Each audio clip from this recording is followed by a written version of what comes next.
I am the cannon fodder male supporting role in the book, after the male and female leads get their happy ending.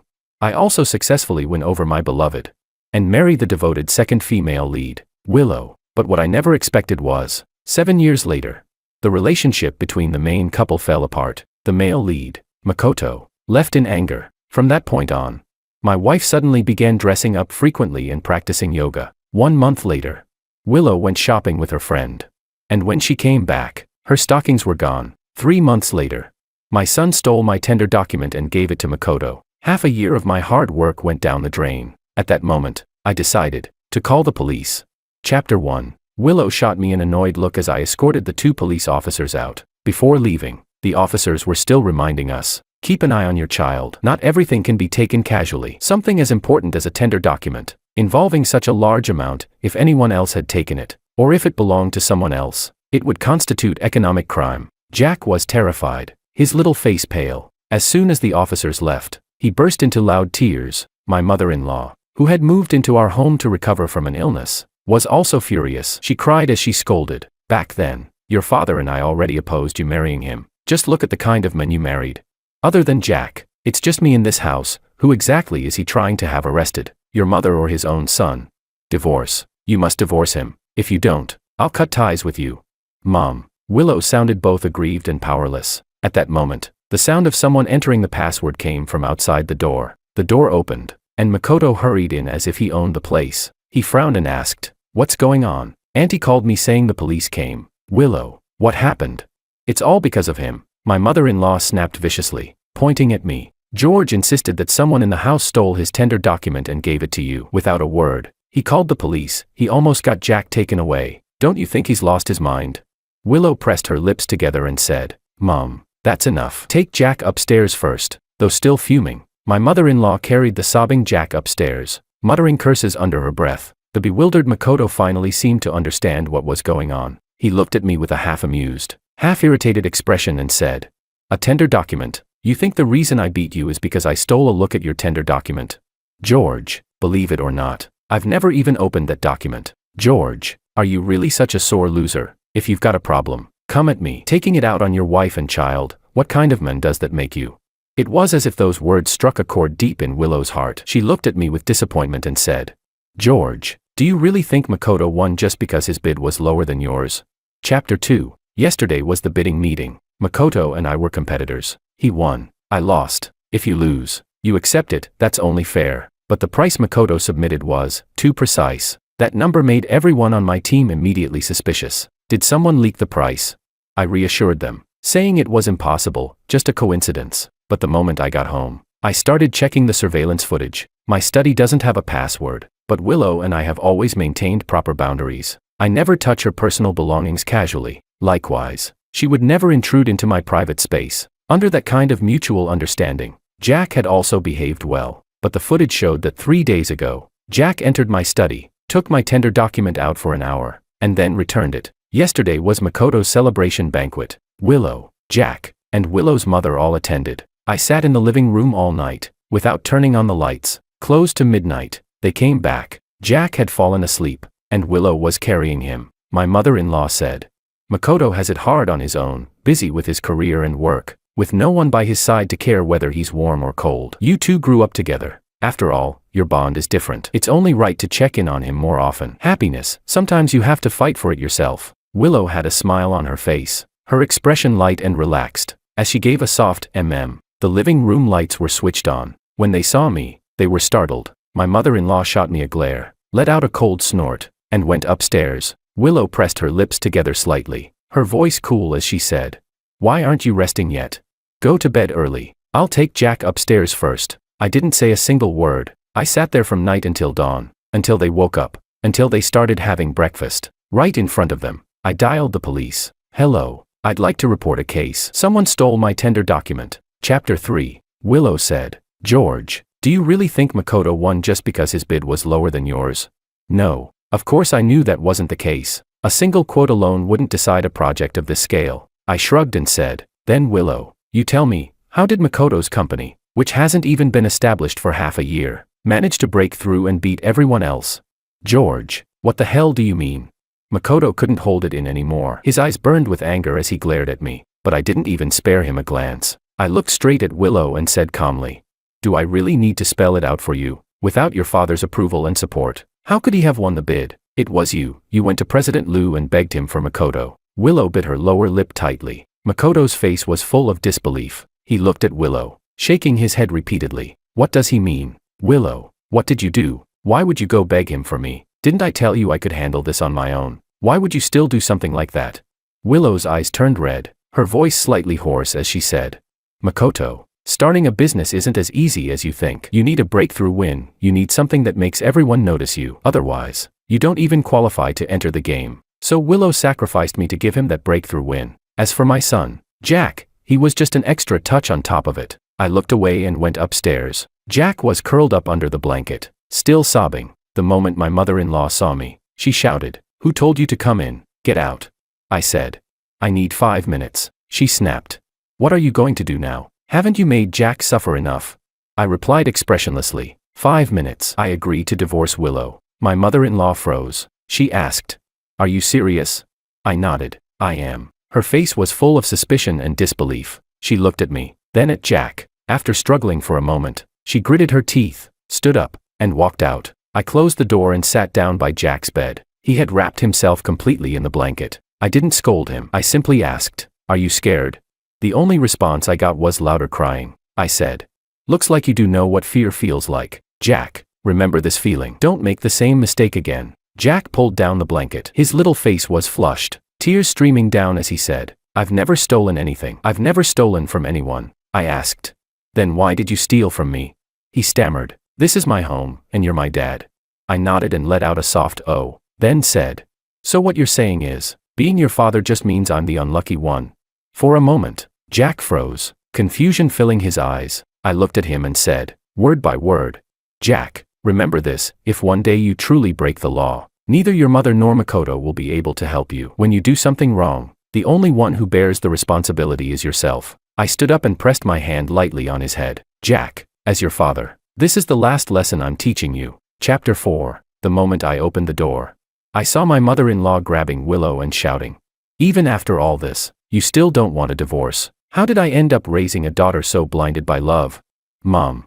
Willow lowered her eyes and said, "Go inside and take care of Jack first." Her mother glared at me, as if she wanted to tear me apart. I simply pushed past her and walked out. Willow followed right behind me downstairs. Makoto had already left. I didn't stop walking. I headed straight for the door. Willow called out to me, "George, what exactly are you trying to do? Since you already know everything, why did you call the police? Jack is your son. For the sake of your pride over winning or losing, are you really going to ignore your own flesh and blood?" I stopped and asked, "Last month, when you took Jack out, you were with Makoto, weren't you?" Willow froze for a moment. She looked confused and said, "Why are you suddenly bringing this up? What's the point of talking about this now?"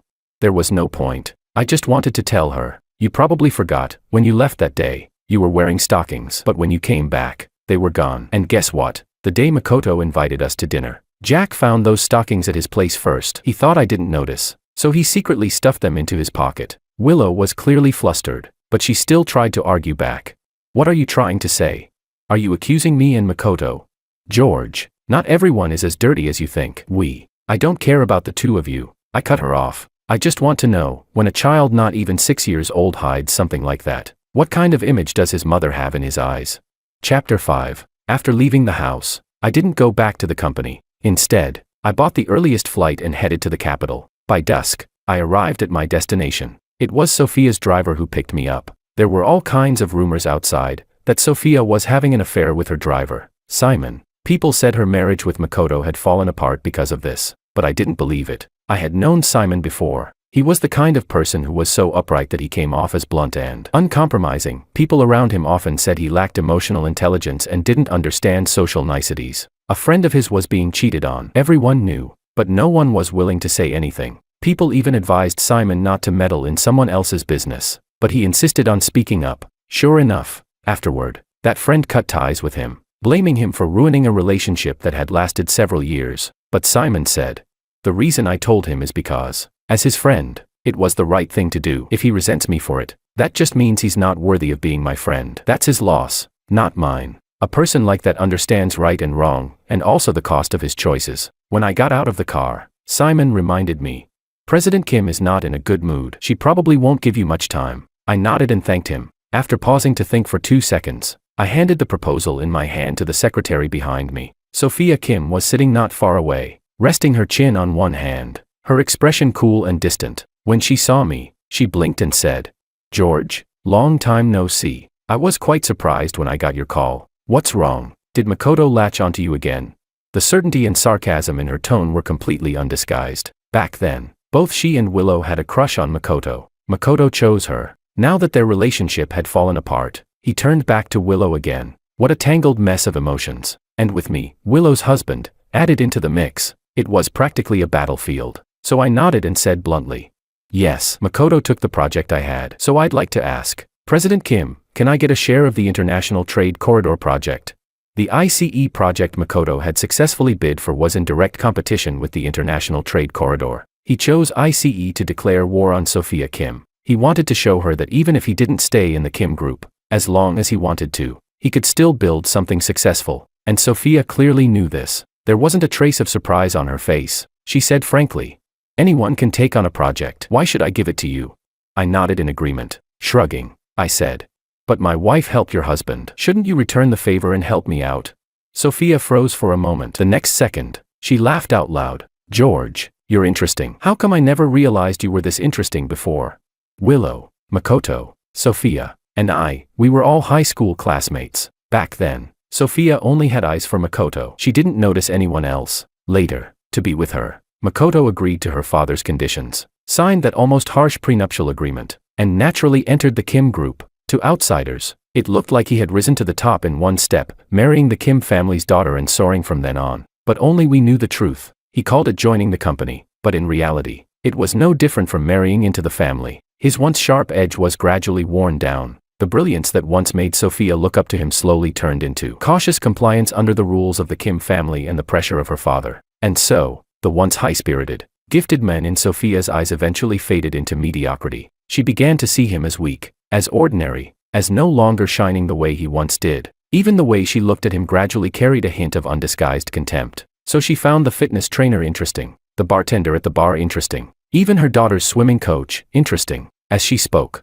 she stood up and tied her hair back. "I remember back in school, you loved racing, didn't you?" Before I could process it, she tossed me a set of car keys. "How about a race? If you win, the project is yours." Chapter 6. The key landed in my palm. Sophia stared straight at me. The secretary said worriedly, "Mr. Wong, let's go back." I patted her reassuringly. "It's fine." After putting on my helmet, Sophia and I got into our cars. I took 1 minute to familiarize myself with the entire vehicle. "Ready?"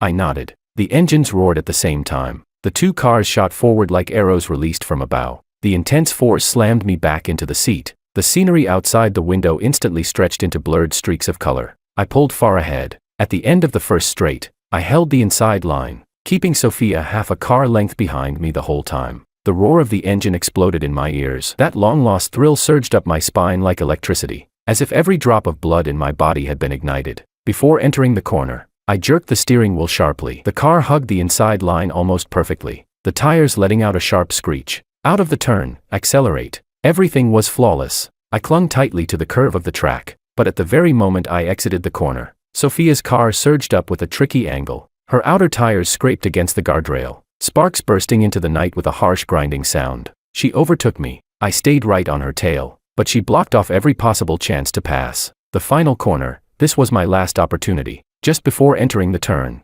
Sophia's car shifted slightly toward the outside. She left me a gap, barely enough for a single chance. This wasn't a mistake. It was a naked provocation, a taunt. My pupils contracted as I gripped the steering wheel tightly. In a split second, the opportunity could vanish. Closer, closer. As long as I floored the accelerator, as long as I squeezed past along her car, I could win this race. Chapter 7. I lost. My foot left the accelerator and, gently yet steadily, pressed down on the brake. Sophia's car sped off. Soon, even the taillights disappeared from sight. I stared out the window. There was nothing but darkness. I rolled down the window, and the cold wind howled in. By the time I reached the finish, Sophia was already leaning against her car, waiting for me. Compared to her earlier excitement, her expression had now turned indifferent. She said, "You lost, She said. You had a chance to win, but you gave it up. I nodded. I asked. Heading down the mountain. She said. Why? We spoke at the same time. She looked at me, frowning slightly. George, you should understand, some opportunities can only be seized if you're willing to go all out. That made me laugh. In this world, there aren't many things worth risking my life for, she asked. Not even this project. I shook my head. President Kim, it's just a project, a business deal. If this one doesn't work out, I'll do something else. The world is big. One project won't decide my life or death. Just like Willow, just like our marriage, did I really not care about what happened between her and Makoto? Of course not. When I saw the surveillance footage, I was so furious my whole body trembled. That feeling, like being betrayed by the entire world, burned through my chest and spread to every part of me, almost consuming my sanity. I wanted to end everything with my own hands. I wanted to drag her, Makoto, and this absurd, ridiculous marriage into the abyss with me, but I knew I couldn't do that. I sat there from day to night, and from night to dawn. I distanced myself and thought it through. Life is often unsatisfactory. Marriage isn't always graceful. Loyalty wavers, promises fail, and even intimacy can turn into a weapon that hurts you. What I went through wasn't some unique, world-shattering tragedy. It was just an ordinary collapse among countless others. Tomorrow, the sun would still rise. Adults would wake early and go to work. Children would wake early and go to school. The world would keep running in order. It wouldn't pause for even a moment because of you. So why should you let something like this determine your life or death? I looked at Sophia and smiled. If every project required me to risk my life to win it, President Kim, that would only mean I'm incompetent. Sophia paused. Then she rolled her eyes. To be honest, you just chickened out. I laughed and nodded. Yeah, I did, I said. With the way I usually do things, I shouldn't have agreed to your bet in the first place. Or rather, I came to you with ulterior motives. Sophia. Makoto's sudden reappearance did annoy me quite a bit. Sophia narrowed her eyes and leaned closer. George, she said. So only Willow is worth risking your life for? I paused for a moment, then shook my head. Not at all. Chapter 8. In my second year of high school, I transferred to the school where Willow Lu studied and became her classmate. I was one of the underprivileged students sponsored by the Lu family. At 16, Makoto lost his only remaining family member. His father had been comrades in arms with Willow's father. Willow's father personally went to bring Makoto back to the Lu family, worried that he wouldn't adapt to a new school and a new environment. They selected a group of sponsored students to attend school with him. I was one of them. At first, I had no interaction with any of them, until one day, Willow gave me 100 yuan and asked me to eat with her. She deliberately acted close, handing me the milk tea she had already drunk halfway through. But from the corner of her eye, she kept looking at Makoto and Sophia, who were joking around not far away. Compared to Willow's gentle personality, Makoto clearly preferred Sophia, the kind of girl who bickered with him like a playful rival. Willow kept hoping that Makoto would look at her, that he would care, that he would get angry, but he didn't. Makoto only glanced at her indifferently, then continued joking with Sophia. Willow's expression dimmed, and she put down her chopsticks. I finished my food and asked, "Aren't you going to eat?" She shook her head. "I don't have an appetite," I asked. "Then can I take it?" Willow subconsciously asked. "Do you have a pet at home?" I said. "No, I can heat it up and eat it tomorrow." From that day on, Willow often fed me fruits she couldn't finish, lunches and snacks she didn't like. People started whispering, wondering if Willow liked me. Makoto was clearly annoyed. He clarified. "Of course not." He came to find me and warned me word by word. "George, Willow is getting close to you just to provoke me. Don't misunderstand, and don't get any inappropriate ideas about her." He sounded like he was already her guardian, but Willow suddenly appeared and snapped back irritably. "Who do you think you are? What gives you the right to meddle in my business?" Makoto, both angry and frustrated, said. "Am I wrong? Dare you say you're not doing this just to provoke me?" Willow bit her lip and asked. "Then did it work? Did I make you upset?"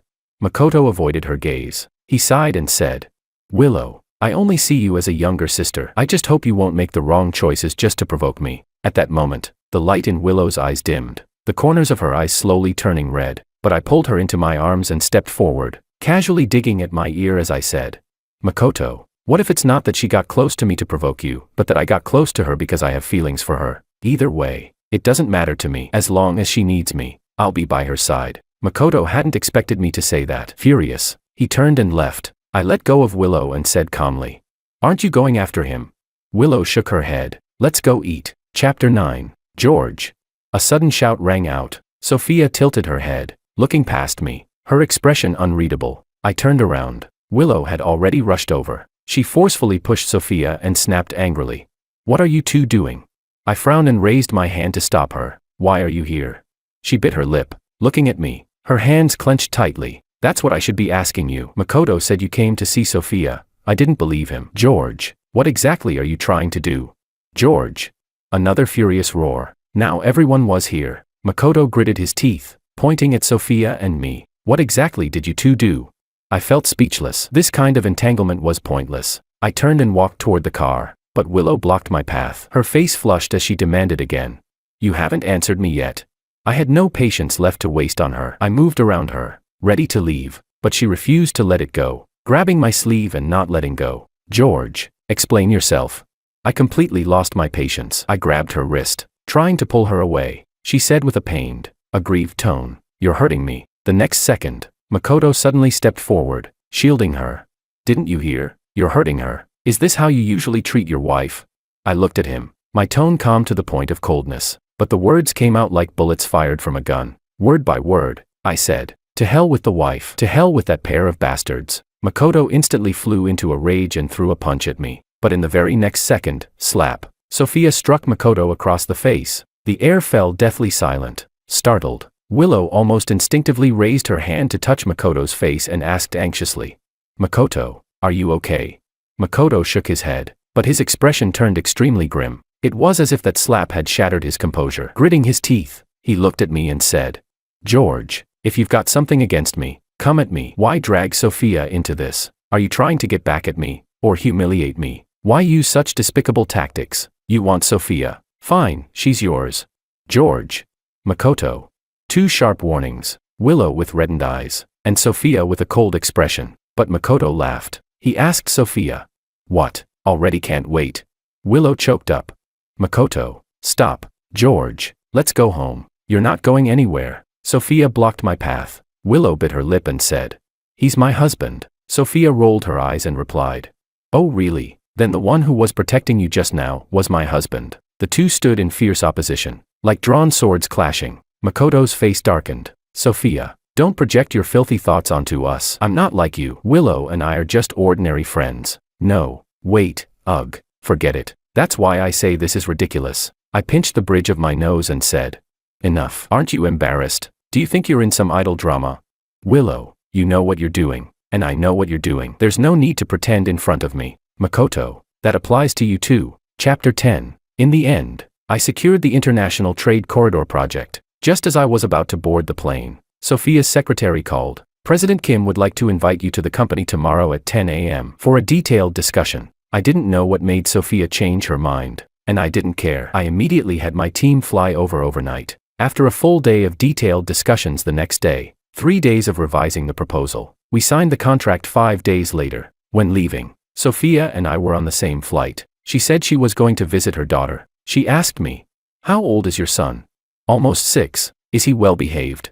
"Mischievous." "Is that so?" Boys are always mischievous. Unlike my daughter, she's obedient and clingy. It felt surreal. I had never imagined that one day, I would be sitting with Sophia, casually talking about our children. She brought a small gift for her daughter. I didn't buy anything for Jack. She scolded me.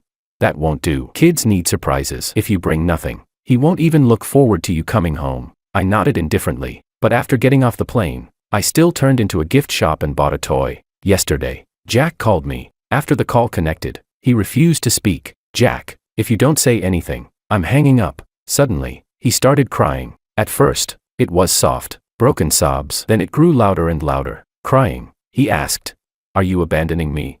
You're not coming home anymore, right? Then, can you at least come to the kindergarten gate and secretly look at me?"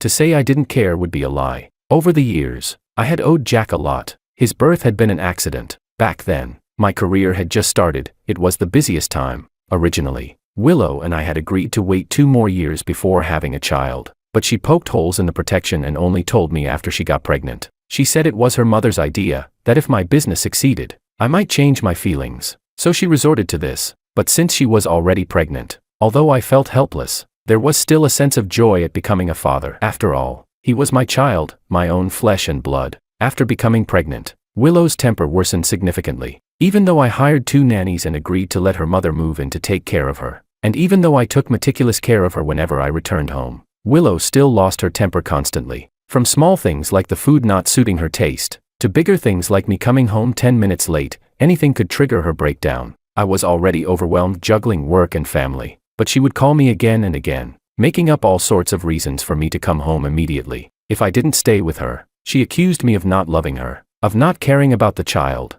I was worn down, mentally and physically exhausted. When I found myself unable to balance my career and family, I even considered giving up my career, until she made me abandon that thought. Because during the startup phase, money was tight, but she insisted on staying in a top-tier postpartum care center that cost hundreds of thousands a month. I tried to explain it to her gently, but she accused me. I went through so much suffering to give you a child, and you think I'm not worth it. You think spending money on me is a waste. You're not the one giving birth, you can afford to not care. When I couldn't leave a business negotiation, she scolded me. Men only pretend to be gentlemen and good people until the woman gives birth. When my career started to improve and she wanted control over the finances, she hysterically shouted, "To give you a child, I sacrificed my youth and damaged my body, this is what you owe me." And so on. It was as if I had forced her to have the child, as if the child didn't even need to call her mother, as if, because she had given birth, I owed her for the rest of my life. But if you really looked closely, it was she who had calculated everything from the start. Now she was using giving me a child as leverage to control me. In truth, if she hadn't wanted to give birth, she could have chosen not to. She always had full autonomy over that decision. At that moment, I suddenly realized, a debt that can never be repaid is not one worth trying to repay. I shouldn't let her dictate my choices anymore. Chapter 11. So I made a firm decision. I arranged for a nanny for Jack and shifted my focus back to my career. As for those unreasonable demands, I ignored them completely. Willow's mother called me heartless, said I was the most irresponsible father she had ever seen. But so what? It was just Jack. Still, he was inevitably affected. Willow's mother would often tell him, "Your father doesn't treat you well. He doesn't even want you." The first time I heard it, I reminded her. The second time, I warned her seriously. The third time, I asked her to leave the house. That was when we had a fierce argument. And from that moment on, I asked Willow for a divorce. Later, Makoto returned to the country. Jack liked this uncle very much. He carried Jack on his back to amusement parks, bought him snacks, and patiently taught him how to ride a bike. One day, Jack asked me, "Dad, can you make toys, like little cars or airplanes?" I said no. He immediately turned away in anger. He said, "Uncle Makoto can. Why can't you?" I wasn't a particularly good father, but I still did my best to make time for him. I told him bedtime stories, sometimes one, sometimes two, and he would obediently lie down and fall asleep. But after Makoto appeared, even that stopped working. Jack asked, "Why can't you tell one more?" I said, "Because we already agreed on how many." He cried and threw a tantrum, even pounding on me with his little fists as he shouted, "Uncle Ito would, why can't you? Bad dad, you just don't like me." That time, I lost my temper badly. Willow was furious. She said resentfully, "Why are you arguing with a child? He doesn't understand. Do you not understand either?" I didn't argue with her. I simply told her, "Makoto is not allowed to have any contact with Jack from now on." I thought Willow had listened, but in the end, I realized she had only been hiding it from me. One morning, I was woken up by Willow's call. That day, I left first, and after that, I never saw Willow again. Only Sophia mentioned it casually. She said Willow had fainted from anger because of me, and Makoto carried her away. She said, "Well, thanks to you, we're really getting divorced now." I thought that my own divorce with Willow should probably be put on the agenda as well. Originally, I planned to contact her after I finished my work, but unexpectedly, Willow called me first. Her tone was full of impatience. "Jack went to find you." Before I could respond, she had already hung up. I took a deep breath and got up. When I opened the door, Jack was crouching against the wall with his little backpack on. I asked, "Why didn't you knock?" Jack lowered his head and said nothing. I stayed silent for 2 seconds, then stepped aside. "Come in." After a quick wash, I came out and saw Jack still standing in the middle of the living room. I asked, "Have you had breakfast?" "No." His voice was dull and muffled. I asked, "What do you want to eat?" I opened the fridge, half a bag of bread, 3 eggs, and a pack of luncheon meat, a sandwich. "Okay."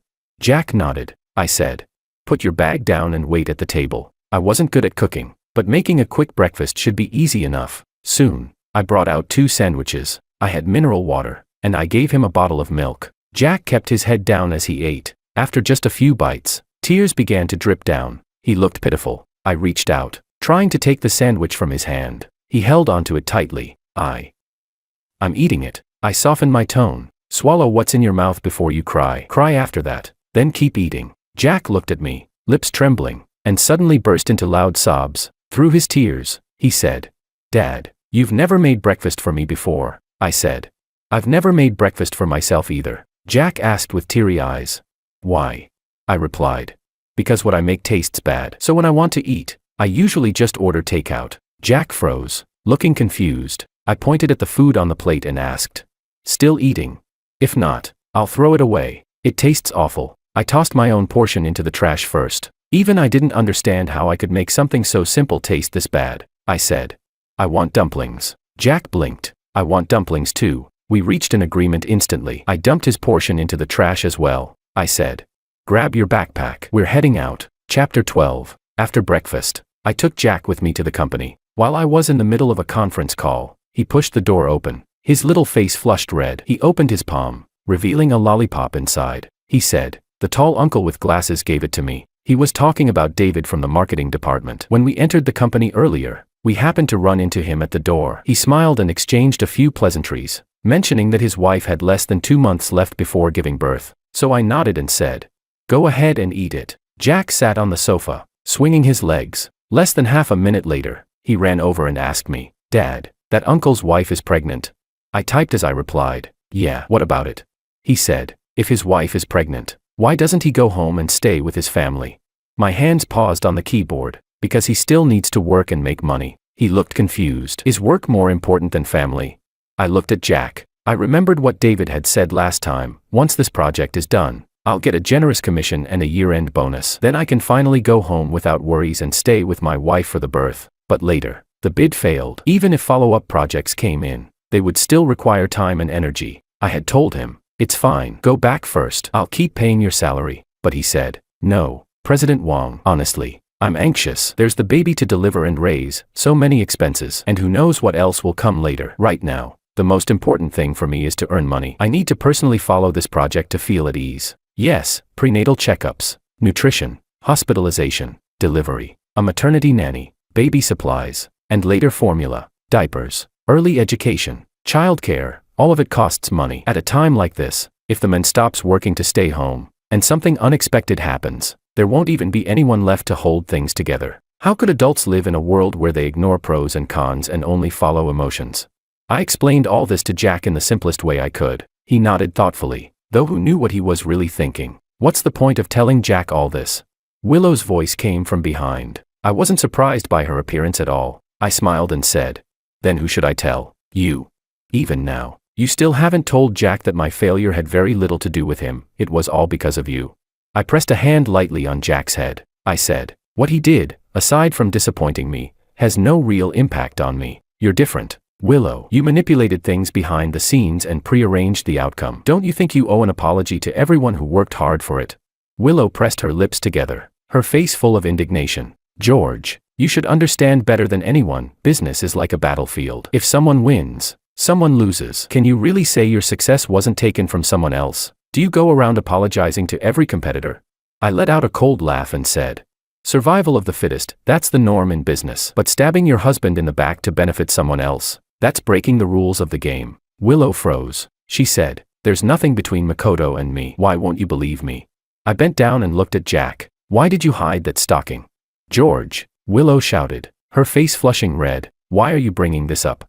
I just looked at Jack. He grew flustered and afraid under my gaze. He said, I don't know. Uncle Ito kissed Mom. Jack. Willow's voice suddenly rose sharply. Jack threw himself into my arms and burst into tears. Willow's breathing became rapid as she said, "That was just a misunderstanding. My stocking got torn that day, so I took it off." "Jack, he just saw it wrong," she said. "George, no matter what, this is between us. We can talk it through. You shouldn't drag the child into this." I picked Jack up. I said, "When you and Makoto couldn't control yourselves, did you think about that? And now you're asking me not to. Isn't that a bit too much?" I didn't. Chapter 13. Willow's whole body trembled. Her beautiful face twisted slightly from anger and grievance. She had never imagined that George would leave. George was always there. Just like he once said, whenever she needed him, he would be there. Back then, after being hurt by Makoto, she drowned herself in alcohol. She told no one, only called George. He rushed over immediately. She cried her eyes out, tears falling like pear blossoms in the rain, while George sat beside her doing practice problems. Willow was unhappy and kept bothering him, either bumping into him or snatching away the paper he was working on. George said helplessly, "If you keep this up, I'm leaving." Willow snorted, unconcerned. George wouldn't leave, she was certain of it, but she stopped disturbing him and even helped him when he got stuck on a problem. George looked completely shocked. Willow lifted her chin proudly. "What? You thought you were just dumb at studying?" She was different from George. George was the type who buried himself in books, quick-minded, but clumsy in method, always digging himself into dead ends. Willow gave him a few pointers. It was like George had discovered a whole new world. Whenever he had time, he would discuss studying with her. He improved rapidly, so fast that even Willow began to feel a sense of crisis. Luckily. Later, when Willow asked, "Which university are you planning to apply to?" George replied without even looking up, "N University." Willow let out a breath of relief. Sure enough, he had chosen the same school as her. Later, Makoto got together with Sophia. They made it official online. That day, when Willow stood in the rain, lost and at a loss, an umbrella appeared above her head. "Come on, I'll take you for a ride." It was George's voice. Willow's heart softened instantly. She stood on tiptoe and kissed him. Someone once asked her, "What exactly is your relationship with George?" Willow answered stubbornly, "He's just my simp, what else could he be?" If that was how she defined it, then how would George define it? Willow once asked George, "If one day we ended things, what would you do?" George thought for a moment and said, "I'd leave." This answer didn't satisfy Willow. Almost out of spite, she nodded and said, "Fine, then we're done." She turned and left, going out drinking and singing with her friends, but when she returned to the place she rented off campus, all of George's belongings were gone. She couldn't find him anywhere, not in the academic building, not in the dorms. She had never felt that kind of pain before. Even when someone told her George had only gone to another city with his advisor for an academic conference, she still couldn't calm down. She rushed to that city, found George, and said pitifully, "I'll never say we're over again." Only after George nodded did she finally breathe a sigh of relief. Willow refused to admit it. She couldn't live without George. Just like these past days, the house without him felt suffocatingly empty. She couldn't see him, couldn't touch him, couldn't hold him. Willow started drinking again. Jack said, "Mom, stop drinking." He looked exactly like George when he said it. Willow wanted to tell George that there was nothing between her and Makoto. She wanted to make up with him, but George picked Jack up, took out a document from the drawer, and said, "This is the divorce agreement. Sign it, we're getting divorced." Chapter 14. Willow's expression froze in shock. She asked in disbelief, "What did you say?" "Divorce." The word came out of my mouth clearly and decisively. Willow held her breath, her voice trembling as she said, "Because of Makoto, or because of the ICE project?" Fine, I'll go find." I shook my head and interrupted her. "No need." "But yes, it's because of Makoto, and also because of ICE, and also because of Jack. There are many reasons. The final conclusion is, I want a divorce." Willow took a deep breath and bit her lip. "I don't agree." I sat back in my chair and looked at her expressionlessly. "You're really strange. Why sneak around? Now Sophia and Makoto are already getting divorced. If you don't make your move now, what are you waiting for?" Willow's face turned pale and flushed at the same time. She shook her head. "There's nothing between me and him." I'd heard that line so many times my ears were practically numb. I said, "Suit yourself. If you won't agree, I'll file a lawsuit." "It's fine, we can drag this out slowly." Finally unable to take it anymore, Willow slammed the door and left. Jack, however, burst into loud sobs, choking on his cries. I patted his backside lightly and said, "Go play by yourself. I need to work." Jack looked up, his little mouth trembling, eyes full of tears. "Are you going to divorce Mom?" I nodded. "Yes." He asked, "Do you still want me?" I sighed and asked, "Who do you want to go with?" He said, "I can choose."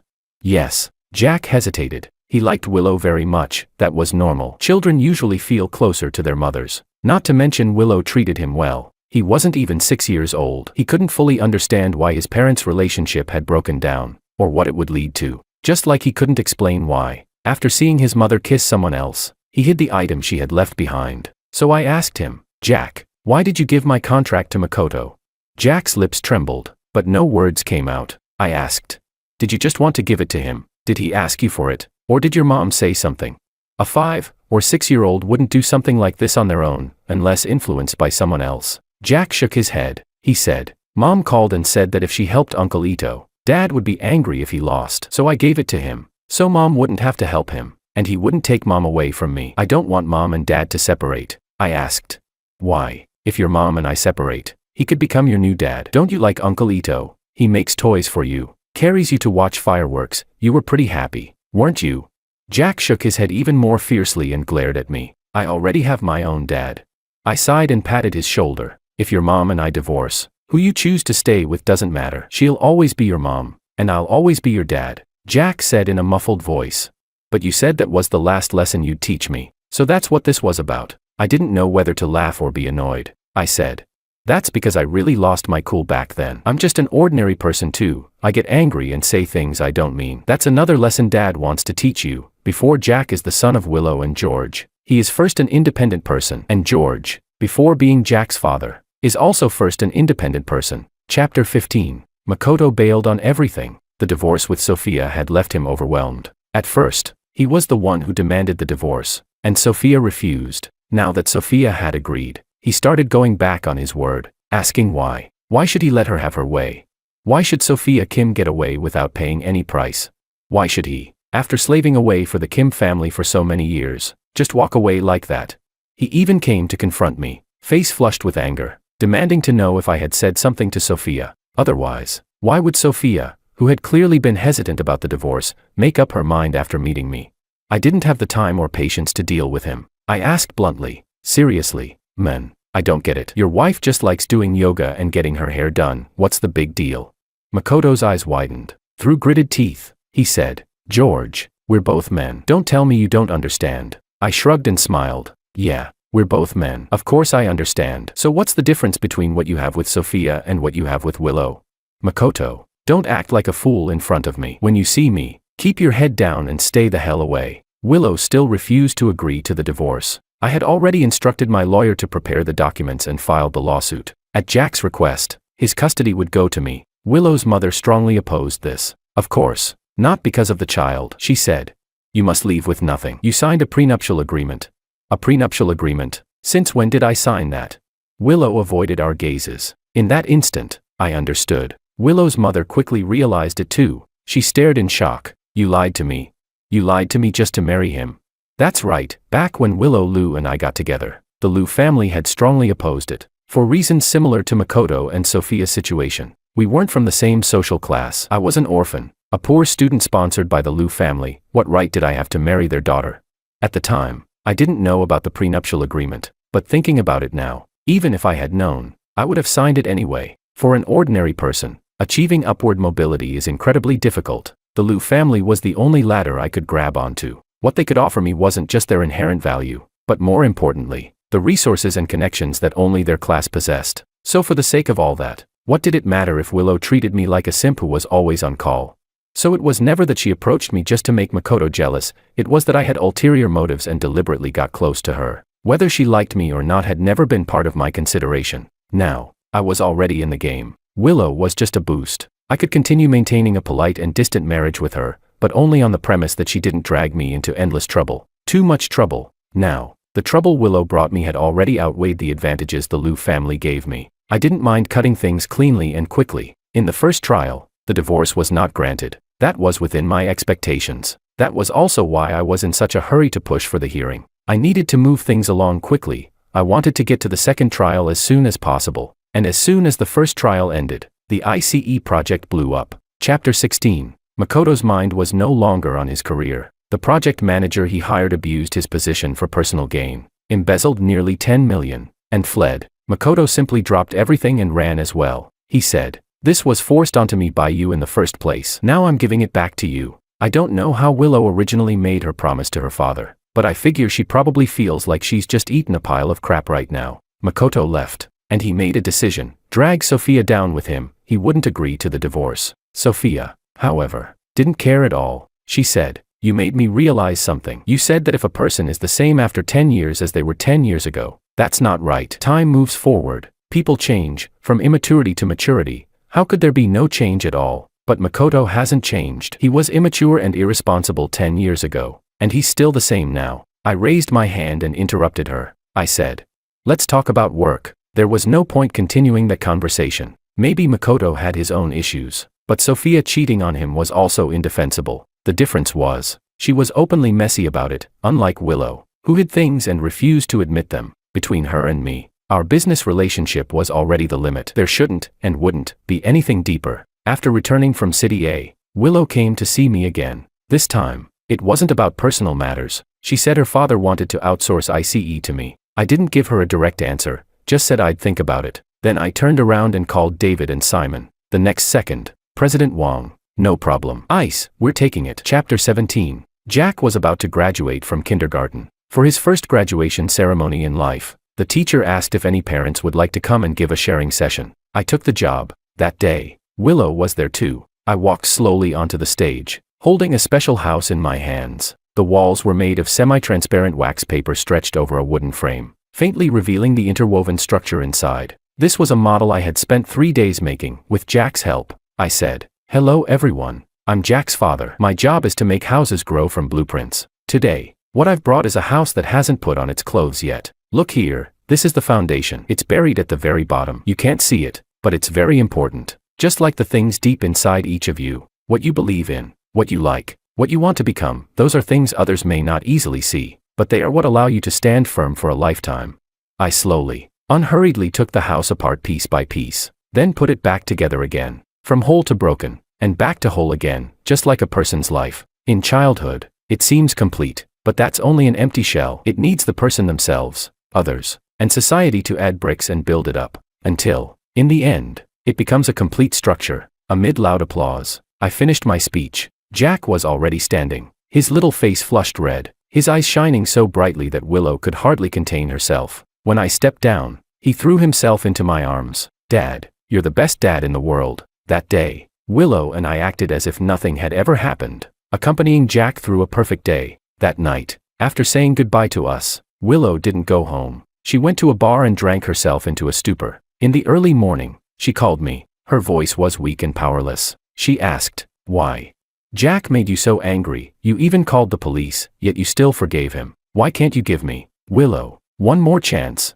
I was woken from my sleep, my tone impatient, because in this world, the only person related to me by blood is Jack. As for you, there are plenty of women in this world. I don't educate, I select. Half a year later, Willow and I officially divorced. During that time, she tried to win me back, but aside from when she wanted to see the child, I never met her privately. She came to understand, there was no possibility left between us. When adults end a relationship, they convert all warmth into rational calculation. From then on, mountains high and rivers far apart, each goes their own way.